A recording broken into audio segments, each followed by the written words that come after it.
Llegó el momento de, como usted acaba de escuchar, leer entre líneas con el politólogo Francisco Ruiz, doctorando en Derecho Electoral, integrante del Instituto Nacional de Administración Pública, autor de la columna Leer entre líneas, que usted también puede consultar en unirradioinforma.com, entre otras plataformas. A Francisco Ruiz usted lo encuentra en redes sociales como FRuizMX. Francisco, ¿cómo estás? Muy buenos días.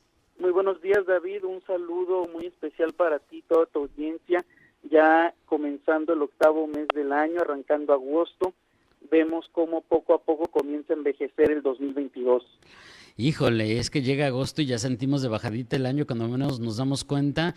Ya andamos que en las fiestas patrias, que en el Día de Muertos, que en Halloween, que en Thanksgiving, Navidad, y ya se nos fue, ya se nos fue el año, Francisco. Muchos me dicen que exagerado cuando empiezo a decir esto en agosto, y luego me dicen, sí, tenés razón. Te concedo toda la razón, sí, ya en un abrir y cerrar de ojos estaremos despidiendo ya 2022 y dándole la bienvenida a 2023, y cada vez con más intensidad. Si 2022 ha sido políticamente un año intenso, 2023 lo será más, pues estará en vísperas de pues ya transición sexenal.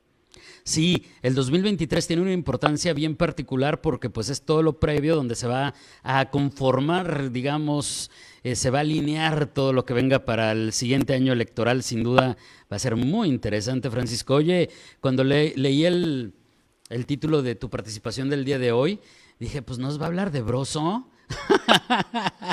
Pues casi. ¿Payaso? ¿Tenebroso? ¿Es pregunta, Francisco?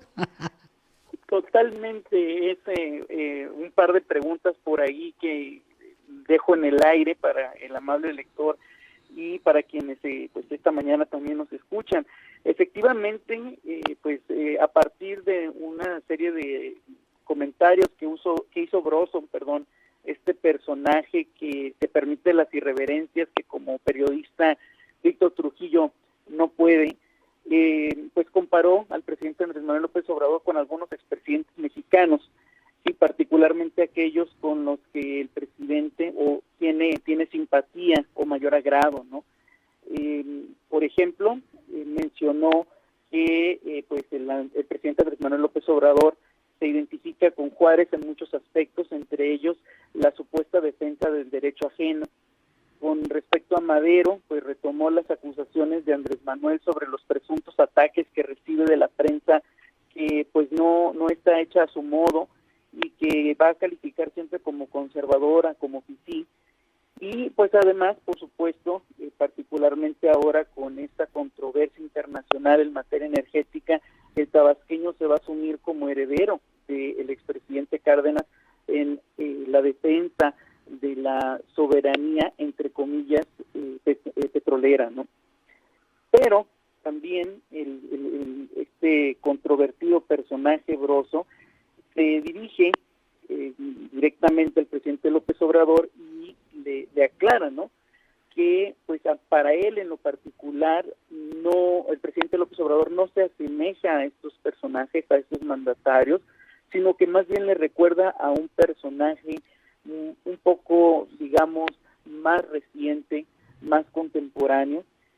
Y personalmente me tocó conocer a Víctor Trujillo, no caracterizado, sino en una conferencia que impartió hace algunos años en Tijuana, y suelo estar de acuerdo en muchas de las reflexiones, tanto con Víctor Trujillo como con su personaje Broso. Sin embargo, creo que en esta ocasión sí se extralimitó un poco. Debo diferir tajantemente, pues se atrevió a compararlo con Carlos Salinas de Gortari, como diría el propio Andrés Manuel, eso sí caliente. Comenzó haciendo un señalamiento donde pues los equipara, diciendo que tanto Andrés Manuel como el propio Carlos Salinas hicieron un simple pacto para regular precios. Y aquí, pues sí, vale la pena profundizar. En el caso específico del doctor Salinas, no se limitó a un simple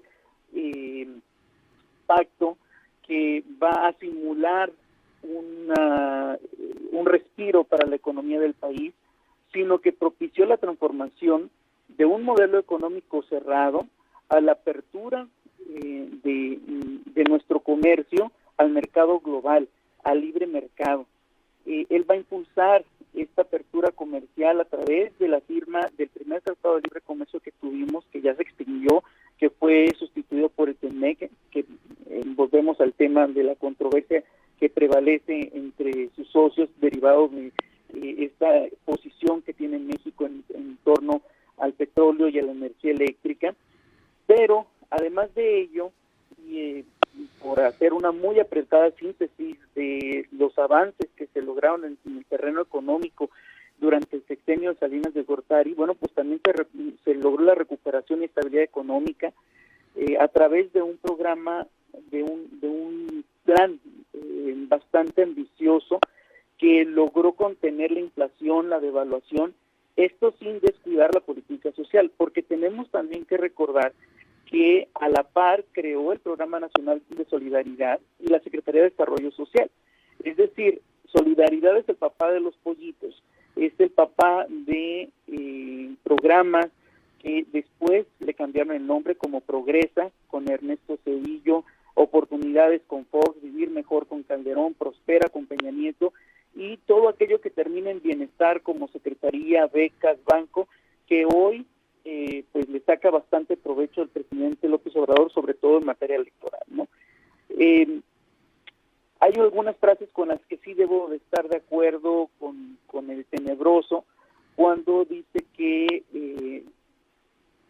en el caso del presidente Salinas le rondaban rumores de extensiones del mandato, que tenía hermandades incómodas, que también era íntimo hermanito de Manuel Bartlett. Bueno, esto también ocurre hoy en día, ¿no? No estamos tan lejanos a aquel escenario, y cierra su comentario Broso diciendo que Salinas de Gortari también fue adorado por las masas, tuvo una gran aprobación, fue popular, hasta que su sucesor, el doctor Zedillo, nos llevó a la crisis del 95 derivado del famoso error de diciembre, ¿no?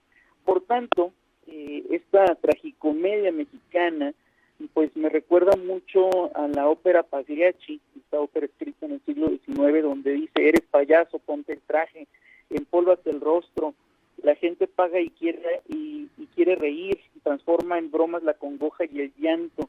¿Por qué? Porque no sabemos si, como decía, no sabemos si llorar, no sabemos si reír o cantar, como decía Pedro Infante, ¿no?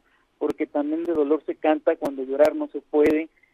Y cuando nos referimos a un payaso, máxime si es tenebroso, como diría el jefe Diego, estilo Tartufo, cuando nos referimos a un personaje que ni nos ve ni nos oye, pues realmente le quedarían bastantes nombres por ponerle. Híjole, pues es que parte de poder entender todo lo que hay, ahora sí que entre líneas, Francisco, cuando se dan comentarios de esta naturaleza y entender hasta dónde está genial, hasta dónde, pues a lo mejor se salió un poco, pero también, como tú dices, se extralimitó, tal vez sí, tal vez no. Pues de ahí también entendemos la importancia de entender la historia de nuestro país, ¿no? Y quién era realmente cada quien. Digo, ya sé que me voy a regresar a lo que siempre digo, pero pues como la famosa figura de Porfirio Díaz, a quien ponen en los libros de texto como el villano de villanazos, ¿no? Cuando realmente, si analizas la historia de este personaje, que si bien se quedó en el poder más tiempo del que dicen debería, fue quien trajo a nuestro país muchos temas de carácter progresista. Pero bueno, regresando al punto de hoy pues sí, o sea, a quién sí a quién sí se podría parecer o no nuestro presidente actual, en qué y por qué, no deja de ser sumamente apasionante desde la perspectiva política, pero también histórica. Totalmente de acuerdo contigo, y como bien lo mencionas, es importantísimo conocer nuestra historia. ¿Por qué? Porque precisamente la clase política abusiva hace uso de la historia, mejor dicho, de nuestra flaca memoria para repetir la historia en nuestras propias narices. Y ahora que mencionas a este gran presidente que fue Porfirio Díaz, pues también hay que recordar que el presidente favorito de Andrés Manuel López Obrador, Benito Juárez, también se perpetuó en el poder, duró 14 años gobernando. No hubiese sido porque lo alcanzó la muerte, se hubiera seguido por mucho tiempo más. Exacto, son datitos que nos van aportando a entender lo que vivimos y también a darle la lectura correcta a lo que escuchamos de nuestros políticos, porque si, pues perdón, pero si dicen saber tanto de sus personajes, entonces, pues eso también es parte de su admiración. O sea, pues así es la cosa. No, gracias, Francisco. Buen día, que tengan una excelente semana. Gracias a ti, es Francisco Ruiz, con su participación de todos los martes, politólogo, doctorando en Derecho Electoral, integrante del Instituto Nacional de Administración Pública, autor de la columna Leer Entre Líneas, que también está para usted en unirradioinforma.com. Usted encuentra a Francisco Ruiz en redes sociales como FRuizMX.